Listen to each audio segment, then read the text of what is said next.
There's nothing wrong with pursuing success, but success is not key to happiness. This ability to be whatever you want to be at any point in your life, we often don't realize how much power we actually have, bring to the table in the world. Hey, y'all, welcome back to another episode of the Beauty in You podcast. I am so excited for our topic today as we're going to be discussing breaking free from the American dream. Our guest today has achieved so much success as a businesswoman in a high-pressure career.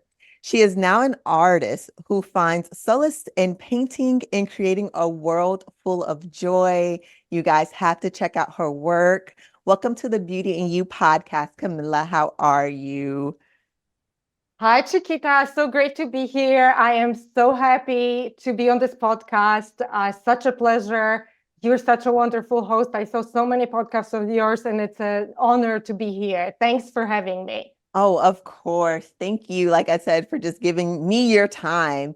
I cannot wait for you to give us your story because you know the beauty in you. I want to know about the woman behind the brand, the woman who started and created so much beautiful work. I want to know about everything from the beginning all the way up until now, but I'll have you pick our starting point. So tell me about your rediscovery journey. So, as you know, my art is full of color, but ironically, I grew up in communist Poland. Many years ago, I don't want to age myself, but it's been a while. But, communism was about growing up with five people in a 500 square foot apartment. It was about dull gray buildings, about food rations, no clothes, no food, getting packages that were being sent to us from charitable donations coming from the Western world, including US, Canada, and Western Europe. It was about no opportunities. It was more about existence, not really a thriving life.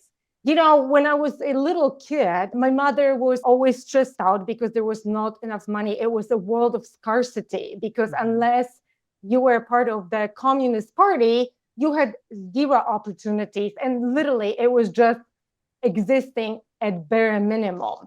This sort of existence and scarcity obviously had an influence on me, impact on me, because my mom was always, I mean, she was a happy woman, but when you constantly struggle, right, to provide for your family day to day, my dad was always at work. He was never at home. My mom tried to keep on me and my brother, to grow up in sort of resemblance of having a good life, but she herself was a child of war. She lost her father, during World War II. So she grew up in this sort of scarcity environment, and I was living in it. So from a very, moment that, I was born, that was what was around me. I had a lot of peace in me, but I always kind of tried to escape into nature, escape into reading books about other beautiful places where people lived and accomplished and had beautiful lives. And I also painted a little bit, but that was not a life where I really had realistic dreams about getting out of there, but I sort of always did.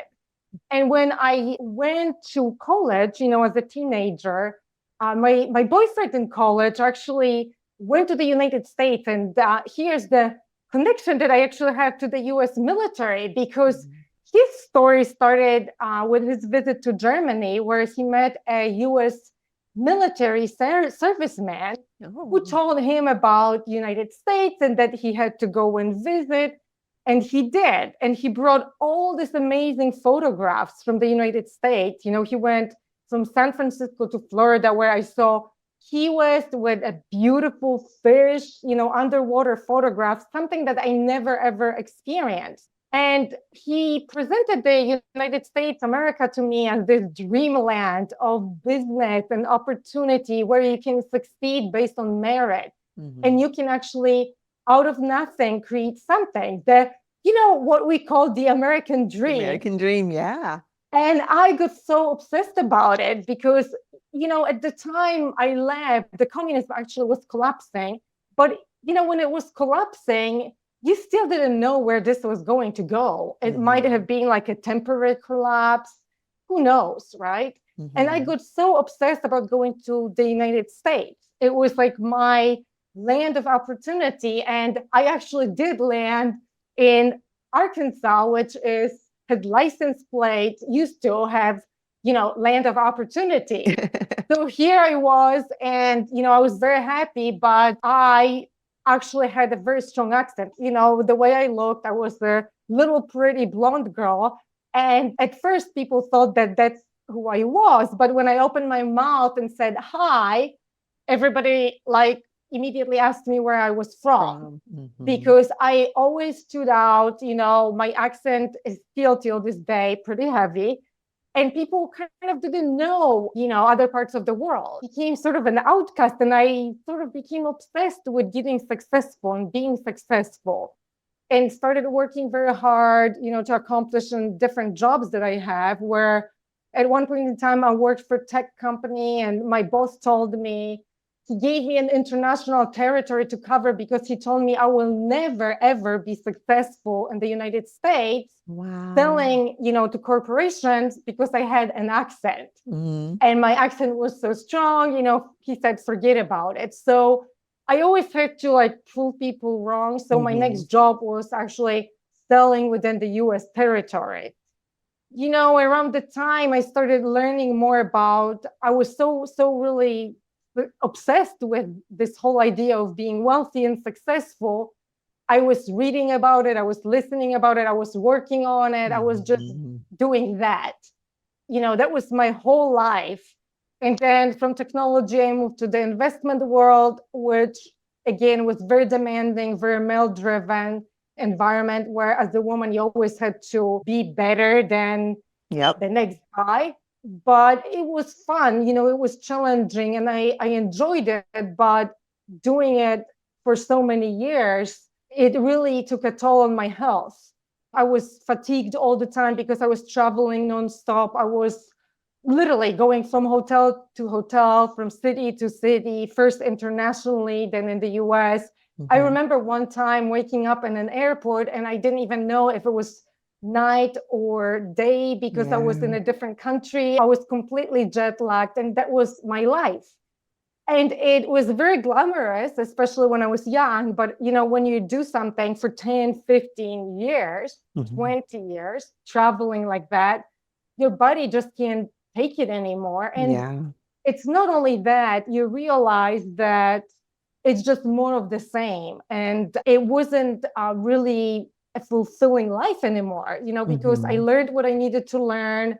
I accomplished what I needed to accomplish. The financial objectives were all met, and I could set more goals that were, making twice as much or 3 times or whatever. But deep in my heart, I realized, I was waking up in a hotel room by myself, and it just felt empty. And the question that we often ask, is this all there is? And I started getting, obsessed about how do I make my life better? And I started learning about creating love, creating relationship, because obviously when I was traveling all this time and working, I was in different relationships, and somehow none of them were working. And I was picking the wrong guy. And my friends were telling me that, all the good guys are taken. We're too old.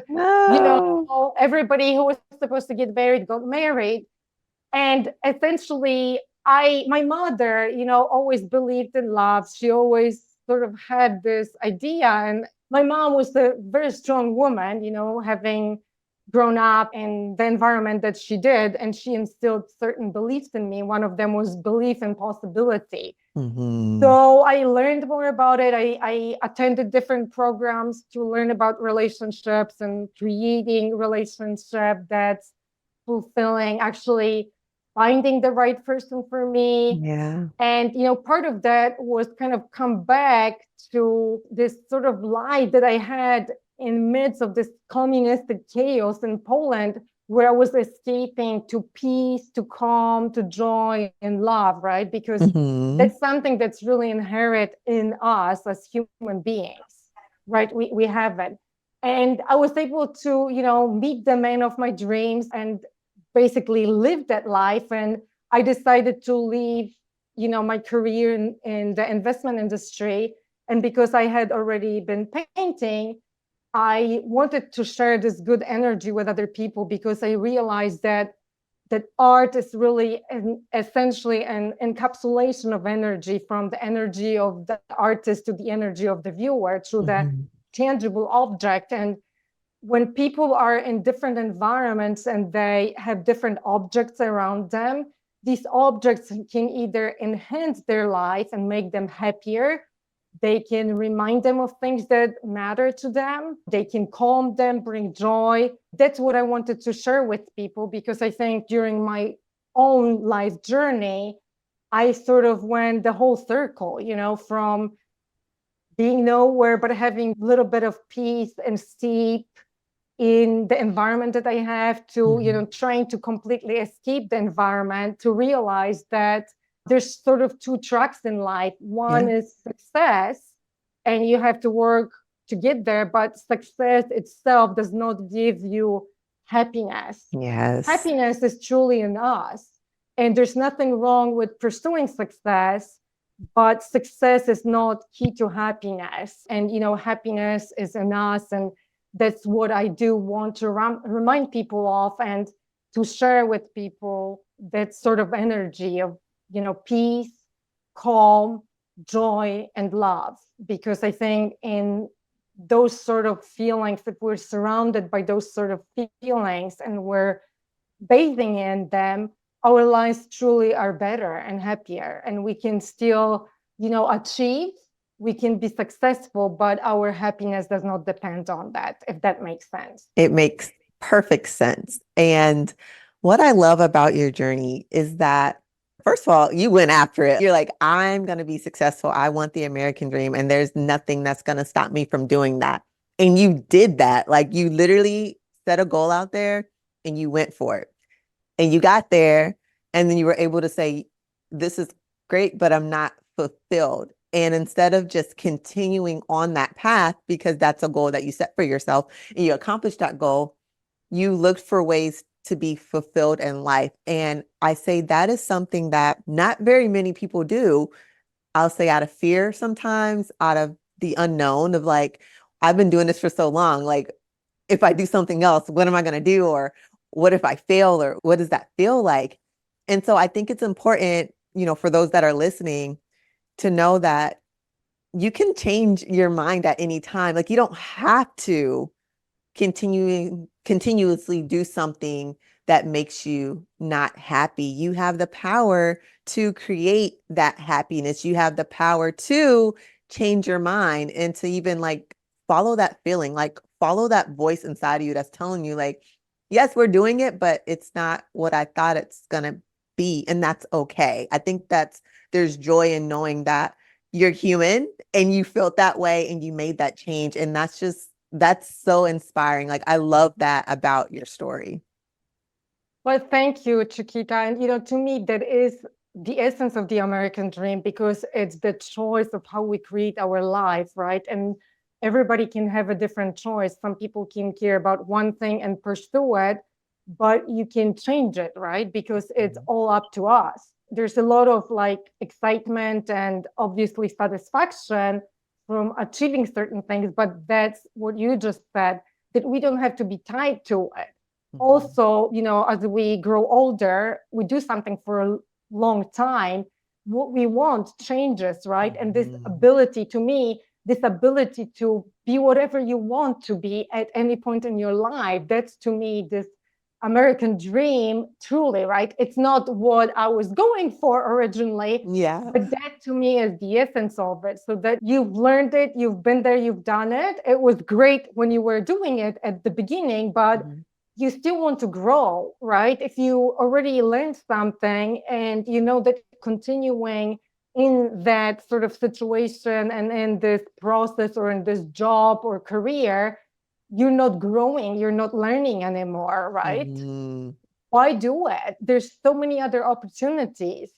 It's actually so interesting because now, because of, podcast, video, Instagram, Facebook, we have even more opportunities to be whatever we want. And I'm sure you can speak to it because I think you experienced that as well, that so many opportunities opened up for us. When we put our mind to it, we can do that and we can grow. We don't have to stop, right? We can, in a sense, be successful, but in a completely different way, because success is defined by how we define it, right? It's not just the conventional idea of success, having billions of dollars or being famous, because success, it's living your life the way you want to, right? And being in control, how you actually live your life, what is important to you, if that makes sense. It makes sense. And that success, because I do a lot of journaling and I talk a lot about journaling.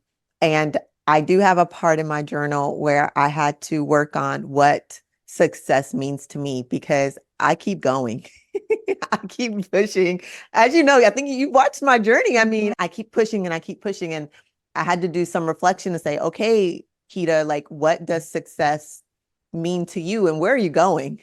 Like, what are you trying to do? And, success for me is being able to do what I want that brings me joy and happiness, and being able to pave the way for other people and setting an example for my kids. As long as I'm inspiring at least one person out there that's hearing my story, and I'm setting an example for those little people that are watching me. Well, my son's taller than me now, but still, as long as I'm setting an example for them to actually know that they can go out and follow their dreams, and that they are allowed to change their minds if they want, like, it's okay. You don't have to worry about that. That is success for me. I want to be able to create whatever I want to create when I want to create it on my own timeline, so I can watch them follow their dreams, but I had to literally write down, okay, you've done this, check, check, check, check. Okay, what are you doing? Like, what is success for you? How are you going to measure that? But I'm good. I'm happy. I'm going to keep going just because there's certain things I want to do. But overall, I'm happy. I'm very, very happy with my progress and where I'm going. And I didn't always have that. My mind wasn't always here. I started at a very low place with depression, with anxiety, with not understanding my worth, with not feeling beautiful, with not feeling confident, all the things you can think of. But to see where I am now, I'm like, I'm happy and I'm good with this. Well, and it's so important in so many ways, because first of all, as you mentioned, depression, anxiety, pressure, not feeling beautiful. I think it's what sort of, when you were a little kid, you didn't feel this way, right? It's like when you went to school, like different kids maybe said different things, you see different images on TV, and we develop our idea of how we should be and what should be beautiful, right? Which is completely an idea. It's intangible. It doesn't even exist. It's an idea. It's an ether made up by somebody else, right? And we also are not trained as children about mind, right? Like the fact that we may have different thoughts that make us feel depressed or anxious or stressed, because we don't understand where this is coming from. We think it's real, right? Versus anything that's really like in our mind is it's really imaginary, right? Because we see certain images, let's say on TV, and we think we're not beautiful, okay? Because we don't look that way. I'm not skinny enough, I'm not this or that. And obviously, huge money is being made on this because companies really exploit these sort of feelings that people have in their mind. And we, as kids, are not really trained to understand that and be able to disregard it. And I felt I was a very confident person, but yet in my mind, I felt the same. Like I wasn't skinny enough, my thighs were too big. So I think, and especially I think is true for women, because I think maybe men are not impacted and maybe not really targeted as much by that. So to me, that's very important. And I think what you said about being an example for your children, that is so important. And I think also lost in our society, because, you're impacting those little people either positively or negatively. And it's you being a role model for them. That's what matters most right? Not what you say, but how you model life for them. Mm. And that's your impact, because if you impact other people, and it's just like a ripple through the ocean of life, through the ocean of humanity. And it's really so important. And I think it's really underappreciated in our society. And what you were saying about journaling, and actually, as you were journaling about success, I know when I was younger, I spent so much time journaling and trying to define things. I think with time, I have a really good sense of what matters for me, because I've done all this in the past, and it's great because it allows you time for reflection and really thinking about, what you really want and what matters to you and why it's important to you. So yeah, it's great that you have these wonderful experiences and you're impacting your children, but also through this work that you're doing with your podcast, you're impacting so many more people, because they can see you also as a role model, an example of possibility, because, you created this out of nothing. Yeah, absolutely. And thank you so much. Our minds are just so powerful. I think like that's the one thing I can say that has shaped everything that I do is the mind. And I just think it's beautiful how much power we have. Like, you know how much power, I say all the time, like, do you know how strong we are? Do you know how much power we have through our mind, like through our thoughts and through what we speak as well? Like, we have so much power as women. We have the ability to make so much change. And I just want the listeners to know, like, you can be anything you want to be, and you have the power and the ability to do that. And I always encourage you all to push through the fear, like push through it all, because yes, it's uncomfortable, but I believe that growth comes with being uncomfortable. I agree. And I think what you said about our power as women, I think we often don't realize how much power we actually have. We don't realize how beautiful we are and what we actually bring to the table in the world, right? Because I think on the surface, it seems that the world is about power, about, success, money. But I think we women have to appreciate the beauty, what I call peace, calm, joy, love, because that's what we can bring to the table. And it's very much needed in the world. We need power, we need problem solving, we need all that masculine energy, right? And many of us as women have it because we're in the workplace, we have careers, we build businesses, and we have to have it. But women can have it, men can have it. But the beauty and peace and joy, and only women can do it, And I think we don't realize how powerful it is and what it can do in the world. And I myself didn't, when I was actually in my corporate career, it was about competing with men because I was in a male dominated environment. So I felt that I needed to be more masculine than the guy next to me, right? More stronger, have better information, work harder. It was all that type of energy because I didn't really know at the time how to use my feminine energy and how to work with it, how to do it differently, because I just wasn't aware of it. All books about success that I read, I mean, I didn't really have a lot of mentors, but it was all in that mode. It wasn't about what women bring to the table that's different, right? And how that can help the world. But what you do now with your art is beautiful, and your work is so bright. Walk me through your inspiration for your art. So, I'm inspired by different things, but my work is really all about energy and color, because I grew up in this sort of dull environment, dull gray buildings.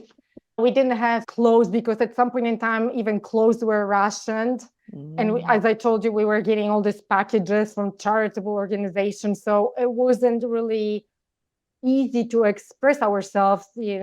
I read somewhere recently that Americans redecorate their homes every 3 years. When I was growing up, that was not a possibility because these things didn't exist. But I always felt color, I love color because color really brings energy. And if you have a place, you can see it easily. If you put a lot of red things in the place, it will feel differently. If you put a lot of blue in the place, you will have completely different feeling walking into that room. And to me, that's the power of color, because people always have their favorite colors, but color, if used in the right way, can actually enhance your life because different colors bring different energy, right? So, for example, red is the color of fame, reputation, career. You can remind yourself of that in an area, whether it's your office, where you need that reminder. But for example, blue is calming, different shades of blue, kind of blue green, it's calming. So if you go to a place, your living room, your bedroom, where you want to calm down, you may want to bring that sort of a color there to accomplish that, to help basically flow with your life, right? So color is very important to me. And then I love abstract art because abstract art to me is different to each person. You see so many things, and it doesn't anchor you in a place or with a face of a person. It basically reflects our mind, because our mind is, and I'm not talking about the brain, I'm talking about the mind, right? Who we are as spirits. Yeah. It's essentially a place of nothingness and everything, right? Because everything fluctuates with different energy there, not to be philosophical. I'm always being told not to be too philosophical in these interviews, and I always drift there. But that to me, abstract art essentially allows our brain to flow and see different things that we want to see in that art and have different meaning. Where if you have a landscape, it's a physical location, right? Yeah. It may remind you of a good vacation, but to me, it doesn't accomplish the same thing for the soul. It's limited because it's limited to a physical location. Or if you have a painting of a person, it's limited to this form, because a location or a person, it's a form. Where we as human beings, we are formless. I'm not talking about our physical body, but who we truly are inside is formless. And to me, this abstract art is allowing this formlessness to have some, tangible expression, but without anchoring it with too much tangibility. Because this whole idea of creating the life that you want, it's a very intangible idea that you are the person then putting into tangible by what you do. But abstract art for me, that accomplishes the same thing in people's lives. It either reminds them of something or that was in the past, or maybe something that they want to create or bring to their life. And it's encapsulated energy that I want to share with people to make the world a better place. Art is medicine for the soul. It is. Essentially. So I think that's sort of my contribution. After all I did, I would like to give of myself and help people have better lives, one painting at the time and one smile at the time. Because I know, when I was younger, even for me, having certain pieces in my home, they reminded me that, I wanted to be successful. I wanted to have love in my life, having pink around me. I wanted to have calm and peace, and it really enhanced my life. And that's what I would like to do, for other people who are out there and trying to make their lives better. You're doing it. Like, you're definitely doing it. Thank you. Thank you. Whatever you have accomplished or set out to do, you're definitely doing it. And you're right, like color, I wanted my house to feel like, I love Florida. So my parents are there. So I was like, okay, I want when you walk into my house, I want you to feel like, okay, maybe I was stressed, but then I walked in and I feel good and I feel calm. So there's like, this room is blue. And then my family room is like teal. The accent wall is like teal. And then the pillows are like sand, because I wanted you to feel like you're on the beach and that you feel really good. And then my office is actually yellow. It's like really bright. It's so interesting to learn it about you, because Teal is actually, people often see because it's a combination of blue and green underneath. Mhm. And it's the most relaxing, calming, like color, right? And yet cheerful. It doesn't put you like calm and, down, Mhm. but you're still up. And yellow is such a great color. And you're like, I'm not surprised because you are so cheerful. And yellow is such a cheerful color. Like, when you see yellow, you can't just be sad because it's such an bring me up color. And your personality is happy and bubbly. So that makes total sense. That's so awesome. Like, I didn't even think, I'm like, okay, I want my house to feel like this. And then when people come, they actually like, I'm not getting off your couch right now because this feels good. And I'm like, yes, that's what I want. Stay there, relax, calm down, like no pressure, just, stay relaxed. So I do understand the power of color and how it makes you feel. And your artwork does that. It just, you look at it and it's just like, wow, this is awesome. You do something that I can't do because I went all the way to independent art, but my thing is pen. I like ink and I like pencil, but I was never good at paint. Like I've always wanted to do it and I would always try. And then they said, just call it abstract, but you give me pen and pencil and I'm in there. I like stippling, maybe because it just keeps me focused and I'm like making the dots. I really love doing that. And I like shading. So my kids like art too. So I like to watch them express themselves in certain ways. But I just love what you do. And I love being able to watch your journey. You're inspiring so many people. And I don't need to tell you that. You know that you're doing a great job. Thank But you. I love everything that you're doing and your work speaks for itself. And like I said before, what inspires me about you is your will and determination and just doing it. Like, I just love the power of your mind and your ability to just do it. Like, if it doesn't feel right, you're like, okay, I'm going to do it this way. And I just love that about you. Oh, thank you. We all have that. And that's, I think, what I want to convey because I think sometimes people don't believe, they have it. Maybe, like somebody told them, like somebody told me, one of my bosses that I will never be doing Yeah. this and this in the United States because I have an accent. Maybe they were told something by somebody who really was not an authority or an expert. What did they know? But if it maybe was a person in a position of power or authority, sometimes we think like, okay, well, they know better. But the truth is they don't. Yeah. Because it's truly, as human beings, we can learn anything. We can just do so much. But it goes to sort of like what you were doing. You took your time to think about what success is for you, what it means, and what you want. I think we need to know what we truly want and be really in touch with that. Because if we don't, then anybody can tell us that we can do it and people just give up. But it's not true. It's just not true, right? It's the question of choice.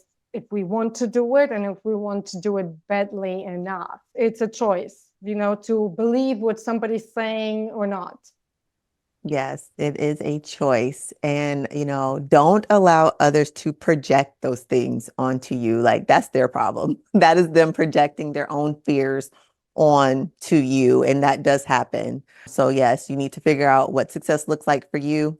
And yes, how badly do you want it? And are you willing to go the distance to get it? Because everybody can want it. Not everybody's willing to put in the work to get it.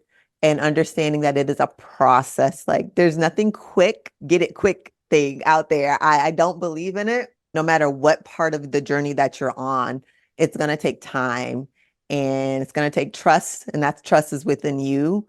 And then determination and heart. All those things play a role in timing too, because it may not always be on your time. You just got to keep going and pushing and know that it will work itself out. But it's a part of how much do you want it? How far are you willing to go? Like, what are you going to do? But once you have that definition, like what it means to you, I think that does make a difference. Yeah, and I think the way you speak about it is really important too, because there's some reality that we have to deal with, right? And what's right or wrong, it doesn't happen. It takes time and effort and attention and dedication, right? We have to balance it with other things in our life, right?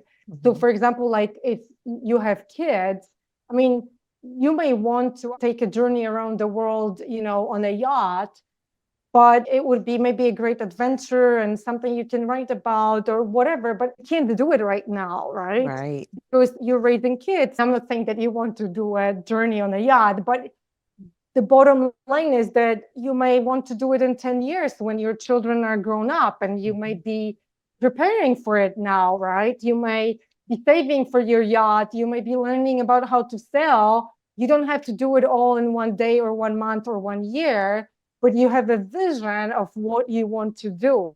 You don't have to leave everything that you're doing right now and drop it and forget about it and pursue it. You can do it in parallel.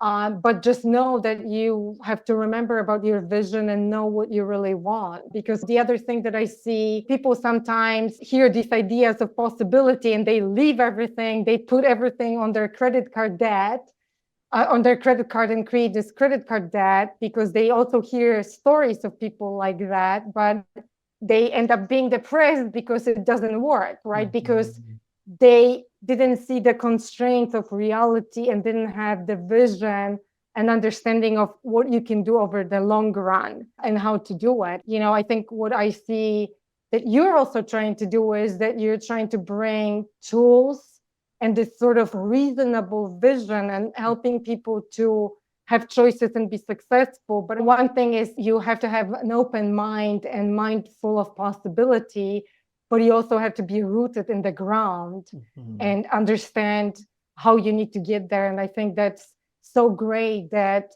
you are trying to do it for so many other women. And that's really amazing. It's fantastic that you're on the journey to bring those tools and help people, again, to have a vision in the sky and be, grounded and have roots in reality, so that they can accomplish that, but also do it without, destroying everything that they have already created. It's like, don't do that. Wait, hold on. Let's see what we're going, what we're working with first, those realistic expectations, don't compare yourself to anybody on social media. Everyone has their own journey, own pace, own story. So that's important. It's just, do it your way. As long as we're consistent and we're making steps towards it, you're good. Like, everything's going to be all right. So it's important to really, like I said, set those realistic expectations and to work at it and know that, it's not easy. It's not quick, but we're definitely going to get there. Can you tell the listeners where they can find you and even find your artwork? Yes, so I'm on Instagram under Kamila Kowalke Art, KAMILAKOWALKE Art, or my website is just kamilakowalke.com. I want to thank you again for being a part of my community and being a part of the Beauty in You podcast. You have been wonderful today, and I know your story is inspiring someone out there listening today. So again, thank you from the bottom of my heart. And thank you for having me, Chiquita. Of course. All right, you guys. Until next time.